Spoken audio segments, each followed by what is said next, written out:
let's talk about persuasion. Welcome back to your COSC 6212 podcast. We are moving along in our book and we are on page 122.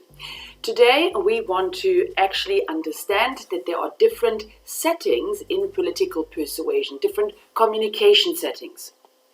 And we've already discussed that your language style will actually differ depending on the kind of occasion or situation that you find yourself in. Really?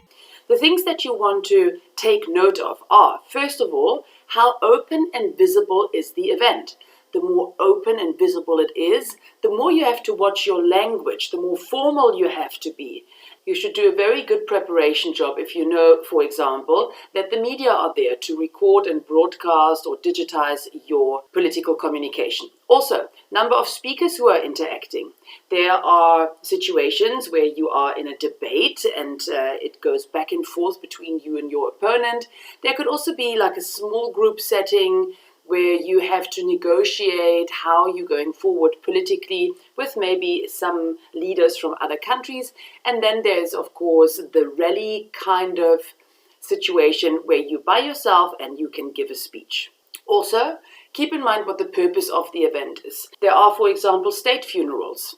A very somber occasion, a very somber event, so therefore your language will have to follow. A rally, however, is usually quite a fun event. You want to get everybody going, you want to get everybody to feel good about your party, so therefore your language style once again will change. Really? Having thought about these three aspects, you will probably find yourself in one of the four political persuasion settings that we have to discuss in these sessions today.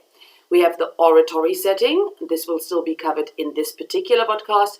And then I will give you a podcast for the small group setting, for the assembly debate setting, and for the non-violent resistance setting, respectively. I have alluded to what these settings are about already a little bit on the last slide, but you can see a small group bargaining setting. This is usually where diplomats and political players meet each other and they're trying to hash out a way forward. They're trying to hash out how to maybe trade with one another. And yes, they have to negotiate and they have to bargain. Assembly debate. The debate culture is not very pronounced in South Africa. I think this is more of a Western political concept, but it's still good to know about it. A debate, as you know, happens between two people and you are trying to outmaneuver the other one with your very clever arguments. And then we have the non-violent resistance setting. In politics, there are a lot of movements who are trying to push through their particular agendas. And they usually opt for a non-violent resistance setting where they are protesting or where people ask for meetings with political players so that they can introduce their topics and introduce their needs. But as I said, for this podcast, we're going to concentrate on the oratory setting. Really? I never understand why my students are so freaked out about making a speech. I mean, it couldn't be better. It's a solo performance. No one gets in on your act. No one tries to outmaneuver you. You are by yourself, which is great. For once, you don't have to prepare a counter-argument, really. You are just having the stage. Use it. Enjoy it. I'm not saying that you shouldn't be nervous. Nervosity is actually a good thing. It actually puts you in a heightened state of arousal, which makes you think at the top of your head. So that's really good. But you don't have to be fearful, especially not if you are well prepared, if you're showing that expertise that Aristotle was talking about already. So yeah, no need to be fearful, because guess what, guys? In this situation, you have complete control. You can properly prepare what you want to say. You can develop your arguments, and the audience just has to take it. They just have to listen. So yes, the oratory setting is when a communicator or a presenter does most of the talking, whereas the audience does most of the listening. In terms of language, obviously a certain degree of formality must be used. Really?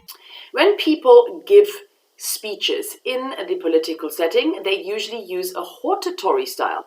No, this is not a cheap perfume from Discam. This is a style that is characterized by strong urging. And remember, we are in politics here. So you want to urge your audience, for example, to vote for you, or to take things more seriously, or to hear what you have to say. How do you actually urge them along? How do you motivate them to become more active? By reassuring them. Also, you want to bring across that they maybe have a certain power to make decisions in the public space. Also, you want to come across as if you have something important to say. If you're doing that, you have mastered the Oratory style in the speech setting. Really? Now, I'm sure you have heard about different types of speech makers, or maybe you have even seen different presenters. There are those who are very somber and very formal and very grave, and they have this very serious air to them, whereas others are more dynamic and they get the audience going. Well, there are 3 different styles that you can actually apply in a political speech setting: the statesman's oratory, the charismatic oratory, and the demagogic oratory. Let's start with a bad one, the demagogic oratory. And you can see here already that they have pointed out Julius Malema is one of the guys who uses that kind of an oratory. And yes, propaganda pure. What these speech makers do is they use or exploit the needs of the people, especially the basic needs or the very emotional needs that they have. They have no problems promising things that they are not keeping. They have no problems with lying. So we've chatted about propaganda and how manipulative it can be under certain circumstances, and that's exactly what they are putting up here. They go even further. Demagogic speakers have no problem stirring the pot, have no problem spreading hatred and spreading bigotry. So please stay away from that kind of a speech making. And it's very scary to see that the most powerful leader of the Western world is actually such a bigot. Here we go. Then we have our charismatic oratory. So this is the kind of speaker who is definitely on the ethical side of making a speech, that they're not promising anything they can't keep, but they're having a certain je ne sais quoi. They are definitely having a way with the audience. The audience reacts to them very nicely. And these are the guys who appeal to people's ideals, appeal to people's better judgment. And yes, they also go for the emotions, but they're not exploiting emotions. The statesman's oratory is the kind of speech where the speaker is very considered.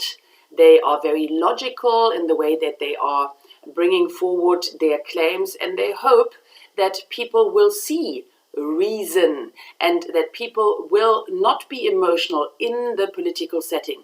I must say, I quite like such a person, because ultimately you should do what is right by carefully and rationally considering the benefits and the costs of something. So the statesman's oratory does that.